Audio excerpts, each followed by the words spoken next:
ইনি শেখ হাসিনার মঞ্চে স্টেজে গেছে, যাওয়ার সময় একখান প্লে কার্ড হাতে নেছে, প্লে কার্ডের ভিতরে জিয়াউর রহমানের ছবি, খালেদা জিয়ার ছবি আর দানের শীষের ছবি, আর পাইছে যাওয়ার সময় ইরিদান কাটা রয়েছে, ওইতে এক মুঠা ধরে নাস্তি নাস্তি যে যদি মুখে কয় নৌকা, আবার হাতে তার দানের শীষ, মুখে স্লোগান দেয় নৌকা, হাতে দানের শীষ। এই লোকটাকে উঠাইয়া কি স্টেজে প্রধানমন্ত্রী পাশে বসাবে? সবাই বলবে যে এটা 1 নম্বর মুনাফেক। কথা কন না কেন? ও মুখে কয় দানের শীষ আর হাতে, মুখে কয় নৌকা আর হাতে তার দানের শীষ। এবার প্রশ্ন করছেন, তার পরের দিন আইসা নবী পাক একের পর এক সব প্রশ্নের জবাব সুন্দর করে দিয়ে দিয়েছেন। ও দোস্ত, আমার নবীকে কেউ কোনোদিন প্রশ্ন করে আটকাতে পারে নাই। একদিন এরকম বসে রয়েছে, মদিনার এক ইহুদি আইসা হুজুরের কাছে, আর কাছে কাছে এসে বসে জিজ্ঞেস করছে, ইয়া রসুল, ইয়া মোহাম্মদ। তখন তো রসুল বলে স্বীকার করে নাই। ওই ইহুদি আসছে নবীকে, যদি তার প্রশ্নের জবাব সঠিক দিতে পারে তাহলে নবী বলে মানবে, এই কলেমা পড়বে, এই নিয়ত করে আসছে। আইসা কাছে কাছে বসে জিজ্ঞেস করছে, ইয়া মোহাম্মদ, আইউল বুকাতে আবগাজু ইলাল্লাহি ফিদ দুনিয়া ওয়া আইউল বুকাতে আবগাজু ইলাল্লাহি, আইউল বুকাতে আহাব্বু ইলাল্লাহি ফিদ দুনিয়া। এই গোটা দুনিয়ার ভিতরে বলো তো মোহাম্মদ, সবচেয়ে ভালো জায়গা কোনটা, আর বলো তো সবচেয়ে খারাপ জায়গা কোনটা? ওই ইহুদির জানা আছে সবচেয়ে ভালো জায়গা আর খারাপ জায়গা কোনটা, তা তার জানা আছে। ওনার বিশ্বাস যে এটা নবী ছাড়া কেউ জবাব দিতে পারবে না। আমরা এখন শুনতে শুনতে বুঝিয়ে গেছি, আমরা শুনতে শুনতে বুঝিয়ে ফেলাইছি আপনারা যে কেউ জবাব দিতে পারবেন। নবীরও কি সেতটুক বুদ্ধি আর বিবেক ছিল না যে এই বিবেক দিয়ে একটা জবাব দেবেন? কিন্তু হুজুরের স্বভাব ছিল মা ইয়ান্তিকু আনিল হাওয়া ইন হুয়া ইল্লা ওয়াহয়ুহা, উপর থেকে না শুনে কোনো কথা বলবেন না। ইহুদি জিজ্ঞাসার পরে হুজুর চুপ করে বসে রয়েছে, কথা কয় না। কিছুক্ষণের মধ্যে জিব্রাইল আসছে। আইসা আসার পরে হুজুর জিব্রাইলকে বলছে, জিব্রাইল বলো তো দুনিয়ায় সবচেয়ে ভালো জায়গার মন্দ জায়গা কোনটা? জিব্রাইলও বলতে চাইতেছেন জানেন কোনটা, কিন্তু জিব্রাইলও কা হুজুর না কব না, শুনিয়ে আসি উপরেতে। কয় যে কত দেরি হয়, শেষে আবার এই ইহুদি যে যদি বেশি দেরি হয় তো চলে যাবে না, যাই কবেন যে মোহাম্মদ বুও কিছু করতে পারে না। কয় যে হুজুর কাতফি তারফাতিল আইন, আপনার চোখের পলকের মধ্যে আমি যাব আর আসবো, একটু টাইম ওরে বসতি কন। তো কেমন যেন তারফাতিল আইন, চোখের পলকে যতটুক, একেবারে ওরকম না হলে একটু বেশি হলেও অত তাড়াতাড়ি। জিব্রাইল গেছেন আর চলে আসছেন। তো অন্য দিনও আসে, আজকেও আসছে। আসার ভিতরে চেহারার ভিতরে একটা হাসি হাসি ভাব, একটু খুশি খুশি ভাব জিব্রাইলের। তো হুজুর বলতে, জিব্রাইল ওই খবরের সাথে কি আরো কোনো ভালো খবর আছে নাকি তুমি খুশি খুশি ভাব? বলে ভালো খবর হলো হুজুর, আমি স্বাভাবিকভাবে আল্লাহ পাকের কাছ থেকে ওহী আনতে যতটুকু কাছে যাই, আজকে একটু বেশি কাছে চলে যেতে পারছি, আল্লাহ পাকের একটু বেশি কাছে চলে যেতে পারছি। আর কেন গেলাম? কয় যে আমি স্বাভাবিকভাবে উড়ি 2টা ডানা দিয়া, আর আমার 2টা ডানাকে একবারে বাড়ি মারলে, একবার 2টা ডানাকে বাড়ি মারলে আমার গতি হয় সেকেন্ডে 1,86,000 মাইল। ঘন্টায় না, 1 সেকেন্ডে 1,86,000 মাইল যাই 2 ডানারে একবার বাড়ি দিলি। তো যেহেতু ইহুদি বসে রয়েছে আর আপনার দেরি হলি বারা ও আবার ভুল বসবে, এই জন্য আজকে আমি এই সংবাদ আনার জন্য আমার 600 ডানাকে একবারে ব্যবহার করছি। ভাই 2 ডানাকে একবারে বাড়ি মারলে যদি হয় 1,86,000 মাইল, তাহলে 600 ডানা কি ওই হারে গুণ হয় না বেশি হয়? বোঝেন নাই? আমি বলি, মোটর সাইকেলে 5টা গিয়ার আছে, একটা গিয়ার দিয়ে যদি চালান যতটুক জোরে চলে, 2টা গিয়ার দিলে কি তার ডবল হয় না আরো বেশি হয়? 3টে গিয়ার দিলে কি ওই 1 গিয়ার এসে 3 গুণ বাড়ে না অনেক বেশি হয়? 4 গিয়ার দিলে কি 1 গিয়ার এসে 4 গুণ বাড়ে ক্ষমতা নাকি আরো বেশি হয়? 5টা গিয়ার যদি তাকে মেরে দেন, তারপরে এবার হিসাব করেন 1 গিয়ারে যত চলতো 5 গিয়ারে তার 5 গুণ হয় না, শত গুণ বেশি হয়ে যায়, ঠিক না? তা আমার 2 পাখায় যদি 1,86,000 মাইল হয়, 600 ডানারে মারলে কত জোরে হয়? এবার যানবাহনটা যত দ্রুত হয় ওরে ব্রেক করতে সময় লাগে তত বেশি, ঠিক না? রেলগাড়িটা ব্রেক করতে হয় 1 কিলোমিটার দূরত্বে, বাসে ব্রেক করতে হয় 50 মিটার দূরত্বে, বিমানে ব্রেক করা লাগে বহু দূরত্বে, নামতে নামতে মাটিতে ভরিয়ে খড়িতে 3 মাইল চলে যায়, ঠিক না? তা আমার এই 2 ডানাতে যাইতে যাইতে জায়গা মতো যাইতাম, আর আজকে 600 ডানা ব্যবহার করে উড়ছি, আমার গতি থামাতে আমি আল্লাহর একেবারে নিকটে চলে গেছি। ওয়াকানা বাইনি ওয়া বাইনাল্লাহি মা কানা বাইনি ওয়া বাইনাল্লাহি ইল্লা হিজাবাল কিবরিয়া, আমার আর আল্লাহর মাঝে শুধু আল্লাহর বড়ত্বের চাদরের পর্দা ছাড়া কোনো পর্দা ছিল না। তা আমি বেশি নিকটে জাতি পারছি আজকের খবরটা আনতে, এই জন্য একটু খুশি লাগতেছে। তা বলো কি আনছো খবর? কয় যে হাব্বুল বিলাদে ইলাল্লাহি মাসাজিদুহা ওয়া আবগাজুল বিলাদে ইলাল্লাহি আসওয়াকুহা। আল্লাহ পাক আমারে শিখিয়ে দিয়েছেন, জানাই দিয়েছেন, সারা দুনিয়ার ভিতরে সব চাইতে ভালো জায়গার নাম হলো মসজিদ, আর সবচেয়ে খারাপ জায়গা হলো বাজার। সবচেয়ে খারাপ জায়গা কি? এভাবে কঠিন কঠিন প্রশ্ন করেও ইহুদিরা নবী পাককে হারাইতে পারে নাই। আরে বর্তমান জামানার সব পণ্ডিত মিলেও যদি বসে, আমার নবীকে হারাইতে পারবে? হুজুর কয় বুঝতো মুআল্লিমা, আমারে উস্তাদ বানাইছে, বয় পড়াই ছাড়িয়ে দেবো সবগুলো রে, ঠিক কি না? আমার নবীকে যেই মাধ্যমে পড়াইছে তার নাম কোরআন, কিতাবখানার নাম কি? আমরা জেনারেল পড়াশোনা করি, আমার স্কুল কলেজের ভাইরা বলো, ক্লাস 10-এ 10টা সাবজেক্ট আছে, 10টা সাবজেক্ট মিলে একটা গাইড আছে, গাইডটার নাম লাগছে একের মধ্যে 10 আছে না গাইড? আবার কোনোটা লেখে একের মধ্যে সব, একের মধ্যে সব আর একের মধ্যে 10। আর কোরআন শরীফ বলে একের মধ্যে 104, যেরকম সুবহানাল্লাহ। তাওরাত জবুর ফুরকান, তাওরাত জবুর সহ আগের সব কিতাব আমার কোরআনের মধ্যে আছে, আর আমার নবীকে সেই কোরআনের ইলম দিয়েছে। যালিকাল কিতাবুল লা রাইবা ফি। এমন কোরআন বিদ্বেষী জগৎ চলতেছে বর্তমানে, সারা দুনিয়ার সবাই মিলে কোরআনকে শেষ করে দেওয়ার অভিযান চালাইতেছে, কোরআন ওয়ালাকে ধ্বংস করে দেওয়ার আন্দোলন চালাইতেছে। কথা বলেন ঠিক কি ঠিক না? কোন জাতির উপরে কোনো আক্রমণ নাই, সকলের সম্মিলিত আক্রমণ। মুসলমান মারো, হিন্দুদের খেয়াল মুসলমান শেষ করো, বুদ্ধদের পরিকল্পনা মুসলমান শেষ করো, খ্রিস্টানদের পরিকল্পনা মুসলমান শেষ করো, এগুন্নসার পরিকল্পনা মুসলমান শেষ করো। এই মুহূর্তে কোরআন আর মুসলমানের বিপক্ষে সকলের শত্রু। এত শত্রুতা করেও আমার কোরআনকে নষ্ট করতে বিলকুল সম্ভব হচ্ছে আর পারবে? কথা বলেন পারবে? আরে লেখা কোরআন পোড়াবি, সিনার কোরআন কি দিয়ে পোড়াবি? লেখা কোরআন পোড়াবি, সিনার কোরআন কি দিয়ে পোড়াবি? সারা দুনিয়ার সমস্ত কিতাব শেষ করে দিবি। আল্লাহর রহমতে মাত্র 1 ঘন্টা সময় পাইলে আমার হাফেজ সাহেবরা 1000 হাজার হাজার কপি কোরআন শরীফ লিখে দিতে পারবে কি পারবে না? আল্লাহু আকবার। আমার নবীকে আল্লাহ তাআলা পরিপূর্ণ জ্ঞান দিয়ে তৈরি করেছে। মানুষকে মানুষে ভালোবাসে 4টে দিক তাকাইয়া, 4 দিক তাকাইয়া ভালোবাসে। কয় দিক? 4টে গুণে ভালোবাসে। আমি বলি মুখস্থ রাখেন 4 গুণ। 1 নম্বরে জামালাত, 2 নম্বরে কামালাত, 3 নম্বরে নওয়ালাত, 4 নম্বরে করাবাত। 1 নম্বরে জামালাত মানে রূপ, সৌন্দর্য, চেহারার ভক্ত সবাই। কতক্ষণ নিজে দাঁড়কা ওসার মতো কালা, অথচ মাইয়ে বিয়রবে প্রিয়াঙ্কা চোপড়া। এইরকম মন মানসিকতা নিয়ে আসে না কতক্ষণ না, যে নিজের একটু আয়নার মধ্যে দেয় যে আমি যারা চয়েস করতেছে সে কি আমার চয়েস করবে? সৌন্দর্য রূপকে সবাই ভালোবাসে, আল্লাহ ভালোবাসে। তবে দোস্ত, সারা দুনিয়ার যত রূপ আল্লাহ তাআলা বাজেট করেছে, মানবিক রূপের ভিতর দিয়া আল্লাহ তাআলা একটা বন্টন করছেন। এই মানবিক রূপের উপরে বন্টনের আগে আল্লাহ তাআলা আমার আপনার নবীকে রূপ দিয়েছেন। যেরকম সুবহানাল্লাহ। সিদ্দিকা আয়েশা রাদিয়াল্লাহু তাআলা আনহা বলেন, রাতের বেলায় নবী যখন ঘরে থাকতেন, রাতের বেলা যখন নবী ঘরে থাকতেন, নবী যতক্ষণ পর্যন্ত হুজুরের নুরানি ফোকাসকে ইচ্ছাকৃতভাবে হুজুর দাবায় না রাখতেন, অতক্ষণ পর্যন্ত ঘরটা একেবারে পরিপূর্ণ আলো হয়ে থাকতো। যার কারণে উনি একটা শের পড়েন, আরবিতে বলে আয়েশা, লানা শামসুন ওয়ালিল আফাকে শামসুন, লানা শামসুন ওয়ালিল আফাকে শামসুন, ওয়া শামসি আফদালু শামসিস সামাই, ফা ইন্নাশ শামসা তাতলাউ বাদা ফাজরিন, ওয়া শামসি তাতলাউ বাদাল ইশাই। জোরে কোন সুবহানাল্লাহ। আরে আমার নবীর চেহারা সূর্যের চাইতে উজ্জ্বল। সূর্যের সাথে নবীকে তুলনা করলে নবীকে খাটো করা হবে। কতক্ষণ না কেন? মা আনতা মাদিহুহা ইয়া মাইয়ুশাব্বিহুহা বিশামসি ওয়াল বাদারি লা বালান্তা হাজিহা।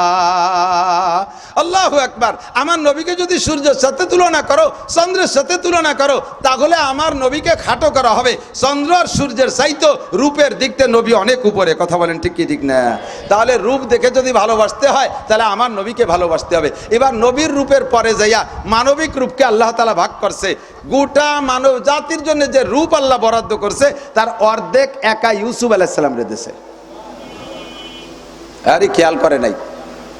যত রূপ একটা বরাদ্দ আছে না, বাঘের এই রূপ, সিংহর এই রূপ, গরুর এই রূপ, ছাগলের এই রূপ দেব, ঘোড়ার এই রূপ দেব, মানুষের এই রূপ দেব। তো এই মানুষের যে রূপটা, এইটা আল্লাহ ভাগ করে অর্ধেক দিয়েছে একা ইউসুফ আলাইহিস সালামকে। আর যে অর্ধেক, সেই অর্ধেকের অর্ধেক দিয়েছে ইউসুফ আলাইহিস সালামের দাদি রে। তা দাদি আর পুতা মিলে পাইয়ে গেছে 75 ভাগ। আর যে 25 ভাগ তাই আমরা সবাই, যে সারা দুনিয়া জুড়ে চলতেছে সেই 25 ভাগ। আর তাহলে আমরা কি একটা জাররা, একটা কণা পরিমাণ, অণু পরিমাণও কি ভাগে পাইছি? যা পাইছি তারই জ্বালায় একজন আর একজনের মহাব্বতে বড়িয়ে কচু গাছের সাথে গলায় দড়ি নিয়ে মরতেছে, ওই টাওয়ারের মাথায় লাফাই পড়ে মরতেছে। যজ্ঞ সেটা পরের ব্যাপার। ইউসুফ আলাইহিস সালামের এই রূপের ভক্ত হইয়া মিশরের মহিলারা লেবু কাটতে যে হাত কেটে ফেলাইছে। আর আমার নবীর মোহাব্বতে আরবের কাফেররা মুসলমান হইয়া হাজার হাজার সাহাবায়ে কিরাম স্ত্রীকে বিধবা কইরা, সন্তানকে এতিম বানাইয়া, মায়ের কোলে খালি করিয়া বুকের তাজা রক্ত ঢেলে দিয়া গলা কাটাই দিয়ে শহীদ হয়ে গেছে। ইউসুফ আলাইহিস সালামের রূপের চাইতে রূপগত দিক দিয়ে আমার নবী অনেক উপরে। কথা বলেন ঠিক কি ঠিক না? ইউসুফ আলাইহিস সালামের খাটো করি নাই, কিন্তু বড় করে রেখেছি আগে। কোনো নবীকে খাটো করা ঠিক না।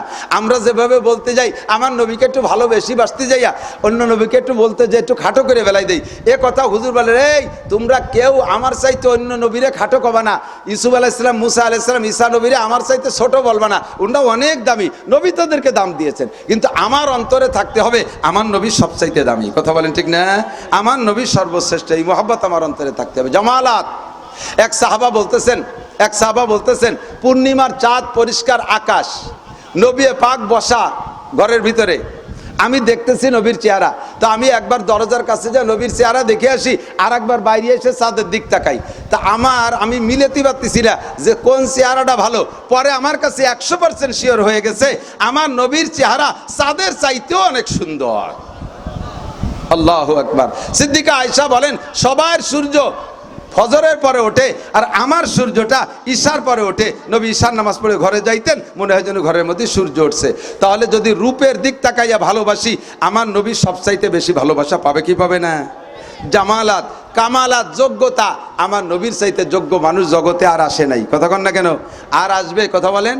যেই মানুষটাকে দেখে অনুসরণ করে আপনার ব্যক্তি জীবন গড়তে পারবেন। একটা একটা করে বলতে গেলে অনেক সময় লাগবে। কত সময় লাগবে?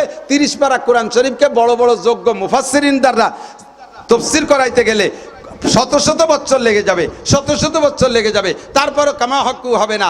তো সমস্ত মুফাসসিরিন মিলে 30 পারা কোরআন শরীফে তাফসীর করাও যা, বিশ্বনবী সাল্লাল্লাহু আলাইহি সাল্লামের আখলাক আর চরিত্রের আলোচনা করাও তা। কাজেই অত আলোচনা করে পারা যাবে না। আমার নবীর ব্যক্তি জীবনটা অনেক সুন্দর, কামালাত, যোগ্যতায় ভরপুর। পারিবারিক জীবন সুন্দর। হুজুর নিজে স্ত্রীদের সাথে রুটি বানাইতেন, হুজুর নিজে স্ত্রীদেরকে রুটি আটা সেনে দিতেন, হুজুর নিজে লাকড়ি জমা করতেন, হুজুর নিজের কাপড় নিজে ধুইতেন, হুজুর আলাইহিস সালাম নিজের জুতা নিজে পরিষ্কার করতেন, নিজের কাপড় নিজে সেলাই করতেন, বুতামটা নিজে হাতে লাগাইতেন, স্ত্রীদের সাথে কাজে এভাবে সহযোগিতা করতেন। সাংসারিক জীবনে এত সুন্দর ছিল, কোনো স্ত্রী হুজুরের সম্পর্কে অভিযোগ করার সুযোগ ছিল না। আমরা কয়জন পুরুষ আছি স্ত্রীদের কাছে 100% প্রশংসার যোগ্য? বেশিরভাগ মহিলারা উল্টো পাল্টা। 3-4 জন বসলেই দেখবেন কি কয়, কান পাইতে একটু আড়ালে যে শুনেন। এক মহিলা আর এক মহিলারে জিজ্ঞেস করে, ভাই আপা ভাইজান কেমন? আরে দামলা, আস্ত একটা দামলা, ও আবালের কথা বাদ দে। আপনার স্বামী কেমন? কয় যত নুচ্ছ দেশ নে, বাড়ি আসে না, প্রশংসা করতেছি। আপনার স্বামীর কেমন? কয় যে চোরের ঘরে তার কায়দা নাই। আপনার স্বামী কেমন? ও তো মদখোর, রাত্রি যখন বাড়ি আসে মদের গন্ধ কয় গালে। আপনার স্বামী কেমন? কয় বিড়ির গন্ধ জ্বালায়। আরো অনেক দিক আছে, খুঁজে দেখবেন। তো নবী পাক সাল্লাল্লাহু আলাইহি সাল্লামের স্ত্রীদের কাছে নবী পাকের চরিত্র সম্পর্কে জিজ্ঞেস করলে সব একটা স্ত্রীও হুজুরের চরিত্রের সমালোচনা করতে পারে নাই। কথা বলেন ঠিক না? আল্লাহু আকবার। তো যদি বলি যোগ্যতার দিক দিয়ে মানুষকে ভালোবাসতে হয়, তাহলে আমার নবী সর্বশ্রেষ্ঠ যোগ্যতা সম্পন্ন। কাফের মুশরিকরা পর্যন্ত নবীর যোগ্যতার সম্পর্কে প্রশংসা করেছে। 3 নম্বরে কামালাত, জামালাত, কামালাত, নাওয়ালাত। নাওয়াল মানে দান, অনুদান। দানের দিক দিয়ে হুজুর সাল্লাল্লাহু আলাইহি ওয়াসাল্লাম কারিহুল মুরসালা, হাদিসের শব্দ এরকম আছে, কারিহুল মুরসালা, প্রবাহিত বাতাসের মতো। কোটি কোটি টাকার সম্পদ আসছে সন্ধ্যার আগে, হুজুর সন্ধ্যার আগে সম্পূর্ণ টাকা বন্টন না করে দিয়ে ঘরে ঢুকতেন না। যদি বন্টন করে সারতে না পারতেন তাহলে হুজুর রেখে দিতেন যে কালকে এই পর্যন্ত, আজকে বন্টন করলাম, আগামীকাল এটা বন্টন করব। ওই মাল বন্টন না করা পর্যন্ত হুজুরের রাতের বেলাও ঘুম হইতো না। হুজুর আলাইহিস সালাতু ওয়াসসালাম উন্মুক্ত হাতে খরচ করতেন নওয়ালাত। আর হুজুরের দান তো রয়েই গেছে আমাদের উপরে বিশাল দান, সেই দানেরই আমরা চলতে তালে আছি।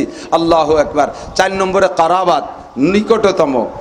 নবী যে যত নিকটে হয়, একটা মানুষের সাথে একটা কুকুরও যদি কিছুদিন ঘোরাফেরা করে, চলাফেরা করে, দেখবেন কুকুরটার প্রতি একটা ভালোবাসা হয়ে যায়, যায় কি যায় না?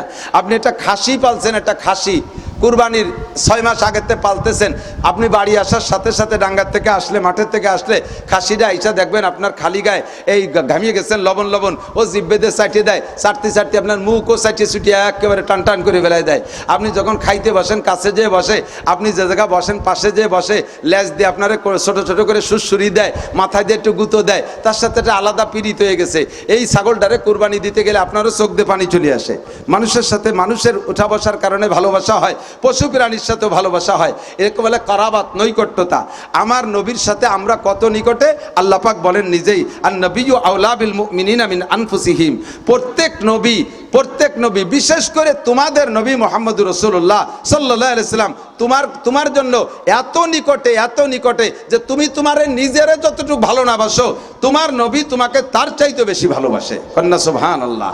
এই জন্য যেদিকে তাকাবো সেই দিকেই আমার নবী আমার কাছে ভালোবাসা পাওয়ার যোগ্য কি না? এবার নবী পাক সাল্লাল্লাহু আলাইহি ওয়াসাল্লাম সম্পর্কে আল্লাহ পাক বলেন, ও বন্ধু দুনিয়ার মুসলমানরা, কুল ইন কুনতুম তুহিব্বুনাল্লাহ, নবীকে বলছেন উম্মতরে একটু কয়ে দাও, উম্মতরে একটু বলে দাও, কুল ইন কুনতুম তুহিব্বুনাল্লাহ, হে নবী তুমি উম্মতকে বলো, ইন কুনতুম তুহিব্বুনাল্লাহ, আমরা নবীরে ভালোবাসি, উলামায়ে কেরামরা ভালোবাসি, মসজিদ মাদ্রাসা ভালোবাসি, দান খয়রাত করতে ভালোবাসি, এতিম অসহায়কে ভালোবাসি। এই সব ভালোবাসার উদ্দেশ্য কি? যাতে আমরা আল্লাহর কাছে ভালোবাসা পাই। কথা কন না? এই সব কিছু ইবাদত, সব কিছু কি ইবাদত। নামাজও ইবাদত, তিলাওয়াত ইবাদত, জিকির ফিকির ইবাদত, দান খয়রাত ইবাদত, ফরজ ওয়াজিব সুন্নাত সব ইবাদত। এই সব ইবাদত করি একমাত্র আল্লাহর কাছে ভালোবাসা পাওয়ার জন্য। এবার আল্লাহ পাক বলেন উম্মতরে বলে দাও, বল ইন কুনতুম তুহিব্বুনাল্লাহ, যদি তোমরা আল্লাহকে ভালোবাসতে চাও, ইন কুনতুম তুহিব্বুনাল্লাহ, যদি আল্লাহকে ভালোবাসতে চাও, তাহলে উম্মতকে বলে দাও, ফাত্তাবিউনি, আমি নবীর অনুসরণ করো, আমি নবীর অনুকরণ করো।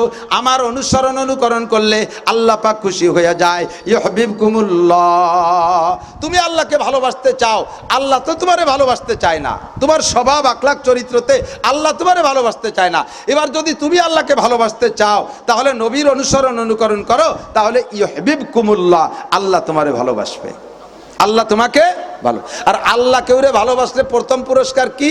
আল্লাহ পাক বলেন ইয়াগফির লাকুম যুনুবাকুম, সর্বপ্রথম আল্লাহ পাক তোমার ভালোবাসার প্রমাণ করবে, তোমার জীবনের সব গুনাহ মাফ করে দেবে, সমস্ত গুনাহ মাফ করে দেবে। ইয়াগফির লাকুম যুনুবাকুম আল্লাহু গফুরুর রহিম, ক্ষমা করে দেবেন। কেন? আল্লাহ হলেন গফুর, এই জন্য আল্লাহ ক্ষমা করে দেবেন। সাথে আবার রহিম শব্দ ব্যবহার করে আল্লাহ বুঝাইতে চায়, ও বান্দা, গফুর নামের ওসিলায় ক্ষমা করে দেব, আর রহিম নামের ওসিলায় আরেকটা পুরস্কার দেব।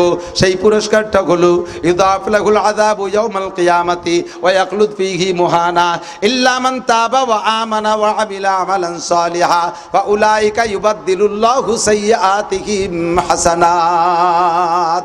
রহিম নামের ওসিলায়, গফুর নামের ওসিলায় গুনাহ মাফ করে দেব, আর রহিম নামের ওসিলায় তোমার সমস্ত গুনাহকে পাল্টাইয়া নেকি বানাইয়া দেব। শর্ত হলো নবী পাকের সুন্নতের অনুসরণ। কথা বলেন, নবীর সুন্নতের অনুসরণ। এবার হুজুর বলেন, ও মুসলমান, এক সাহাবা আছে, হুজুরকে বলতেছেন, হুজুর, দুর্বল এক সাহাবা, নরমাল এক সাহাবা আইসা হুজুরকে বলতেছে, হুজুর আপনি নবী, আবু বকর, উমর, উসমান, আলী আপনার সহচর, বিশেষ করে আপনি নবী সহ আরো নবীরা আছে, আপনাদের জান্নাত তো হবে অনেক উপরে, আপনাদের কাছে তো আমাদের মতো খুদে মানুষ যাইতে পারবো না। হুজুর আমি আপনাকে ভালোবাসি, আল্লাহর নবী, আমরা দুর্বল মানুষগুলো আপনার সাথে জান্নাতে যাওয়ার কোনো পথ আছে, আপনার সাথে জান্নাতে থাকার? হুজুর বললেন, আমার সাথে জান্নাতে থাকার পথ হলো, তুমি শুনে নাও, আলমারউ মা'মান আহাব্বা, আলমারউ মা'মান আহাব্বা, যে যাকে ভালোবাসে সে তার সাথে হবে আখিরাতে। তুমি যদি আমাকে ভালোবাসো তাহলে তুমি আমার সাথে জান্নাতে থাকবা, আমি যত উপরে জান্নাতেই থাকি না কেন। সাহাবা বললেন, হুজুর আমি আপনাকে সবচাইতে ভালোবাসি। হুজুর এবার পরিমাণ বলে দিলেন, লা ইউমিনু আহাদুকুম হাত্তা আকুনা হাব্বা ইলাইহি মিন ওয়ালিদিহি ওয়া ওয়ালাদিহি ওয়ান নাসি আজমাইন। তুমি আমারে ভালোবাসো ঠিক, ভালোবাসার পরিমাণ কতটুক? কয় কি আমাকে অতক্ষণ পর্যন্ত পূর্ণ ভালোবাসা হবে না যতক্ষণ পর্যন্ত তুমি আমাকে তোমার আব্বার চাইতে, তোমার মায়ের চাইতে, তোমার সন্তানের চাইতে, হাত্তাকে এমনকি তোমার নিজের চাইতে আমি রসুলকে ভালো না বাসবে, অতক্ষণ পর্যন্ত আমার ভালোবাসা পূর্ণ হবে না। আর আমাকে পরিপূর্ণ ভালো না বাসা পর্যন্ত তুমি পূর্ণ ইমানদারও হতে পারবা না। এবার সাহাবী বলেন, হুজুর আপনাকে পূর্ণ ভালোবাসা হবে কি হলে? হুজুর বলেন, মান আহাব্বা সুন্নাতি ফাকাদ আহাব্বানি, মান আহাব্বা সুন্নাতি ফাকাদ আহাব্বানি। যে আমার সুন্নতকে ভালোবাসলো সেই আমাকে ভালোবাসলো, যে আমার সুন্নতকে ভালোবাসলো সে আমারে ভালোবাসলো। ওমান আহাব্বানি কানা মাই ফিল জান্নাহ। এই সুন্নতকে ভালোবাসলে আমারে ভালোবাসা হয়, আর আমারে ভালোবাসা হইলে আমার সাথে জান্নাতে থাকতে পারবা। ও দোস্ত, বয়ান শুনতে ভালো লাগে, আমাদের ওয়াজ শুনতে ভালো লাগে, মাঝে মাঝে গল্প কই ভালো লাগে, ছোট ছোট যুক্তি বলি ভালো লাগে, হাসি আনন্দের চুটকি বলি ভালো লাগে। এই ভালো লাগা পর্যন্ত আজকের বয়ান শেষ না। আমাকে আজকে সিরাতে নবী, আখলাকে নবীর থেকে কিছু নিয়ে যেতে হবে। নবী পাক দাবি করছেন, উম্মাত তোমার মাথার থেকে পায়ের তালু পর্যন্ত আমার সুন্নত দিয়ে সাজাও। মাথার থেকে পায়ের তালু পর্যন্ত আমার সুন্নত দিয়ে সাজাও। তুমি যদি আমার সুন্নতের অনুসরণ না করো, শুধু মুখে মুখে যদি পড়ো রসুল রসুল বলে তুমি পাগলামি করো, এইটা কেমন হবে? এটা হবে মুনাফেকি। এটা কি হবে? মুনাফেকি। মাননীয় প্রধানমন্ত্রী জননেত্রী শেখ হাসিনা আমাকে গোপালগঞ্জে আসছে, পুলিশ লাইনে বিশাল মিটিং। আপনারা কাশিয়ানের লোকজন, আমলিক যারা করেন, নাস্তি নাস্তি চলে গেছেন সবাই, আশেপাশে কয়েক জেলাতে লোক চলে এসেছে, প্রধানমন্ত্রী ভাষণ দিচ্ছে, বিশাল একটা স্টেজ করছে। ও জায়গায় মোটামুটি নেতারা আছে, মন্ত্রীরা আছে, আঞ্চলিক নেতারা আছে। এখন আমলিগের একজন সমর্থক এই জায়গা মাথা বেহা হয়ে গেছে, বেকাই হয়ে রয়েছে, খানিক গর্ত, হাত পাও বেহা কোড়া হয়ে গেছে।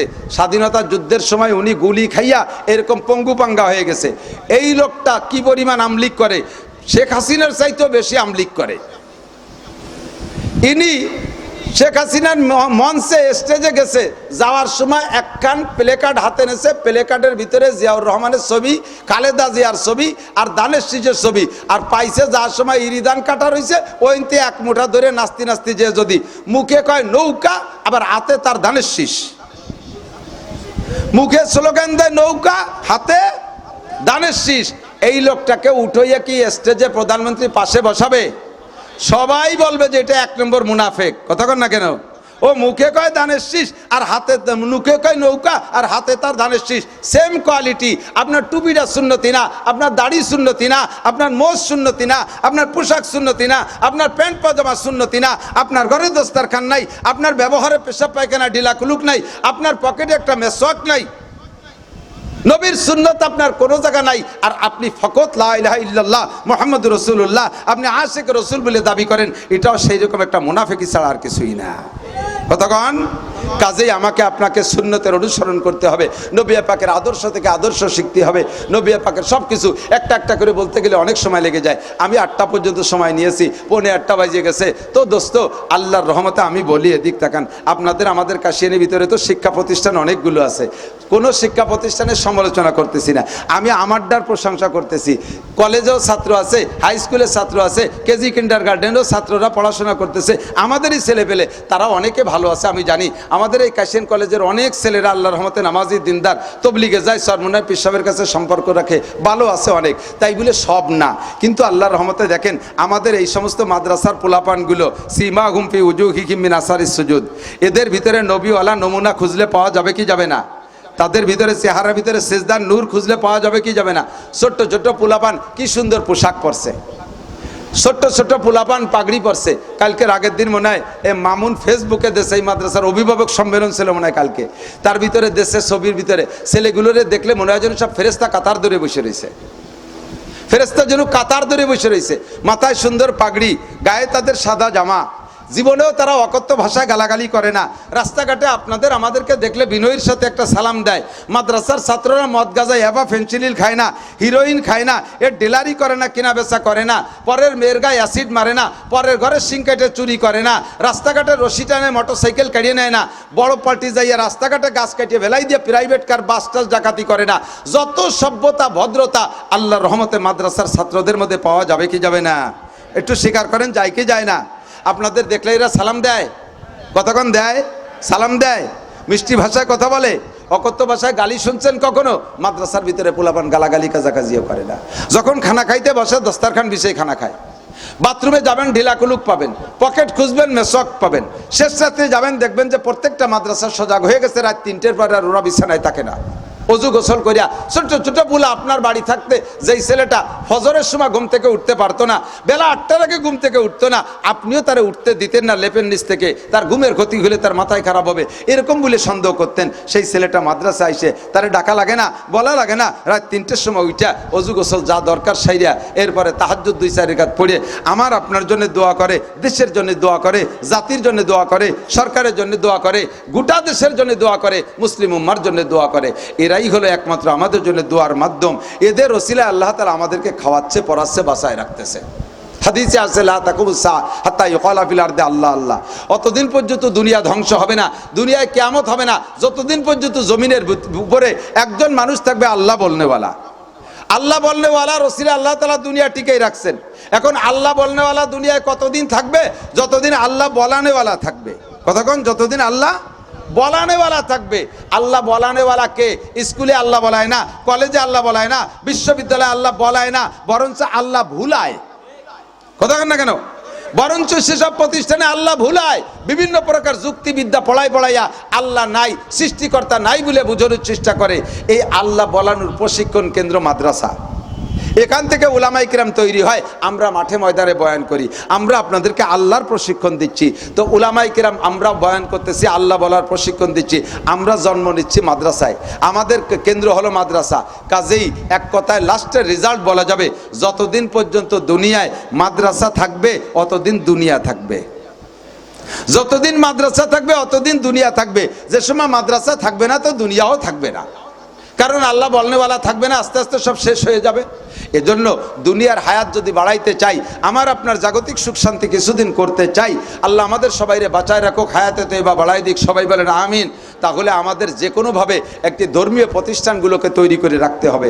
ধর্মীয় প্রতিষ্ঠান সরকার 1 পয়সাও দেয় না, আমরা সরকারের কাছে চাইও না, কারণ আমাদের যে পরিমাণ প্রয়োজন সরকার দিয়ে পারবে না।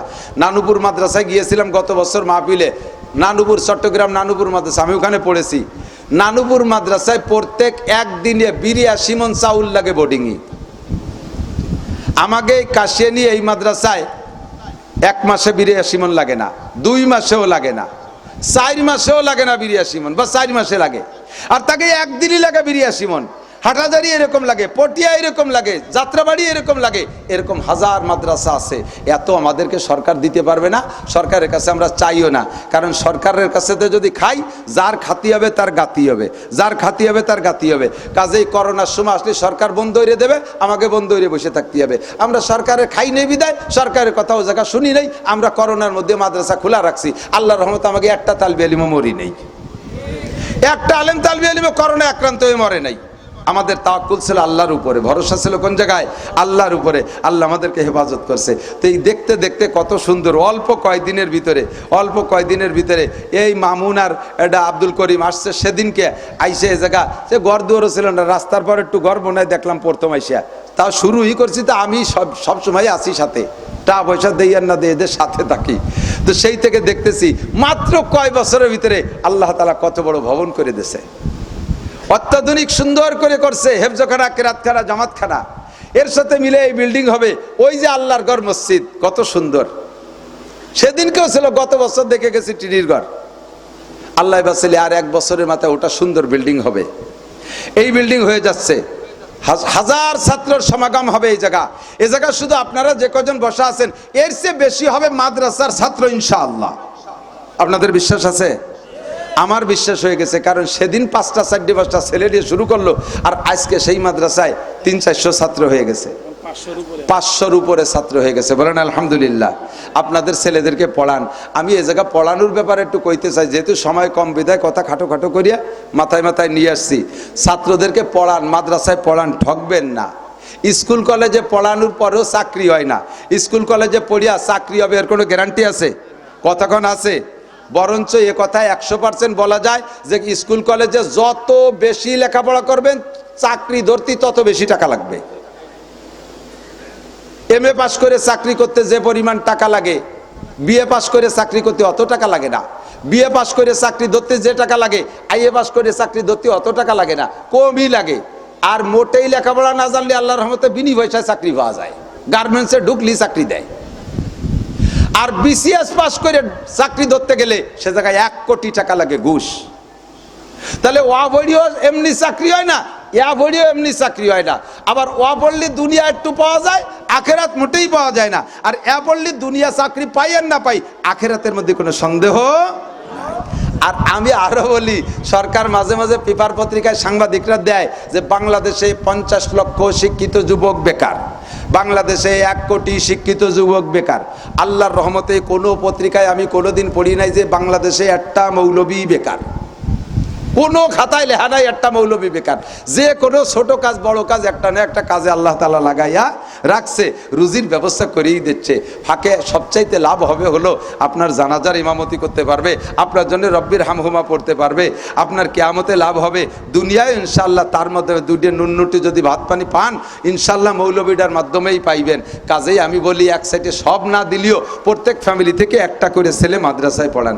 একটা ছেলে পড়ান, 5টা হলি একটা দেন, 4টে হলি একটা দেন, 3টে হলিও একটা দেন, 2টে হলিও একটা দেন। আরে একটা হলি একটাই দিয়ে দেন, ইনশাআল্লাহ ঠকবেন না।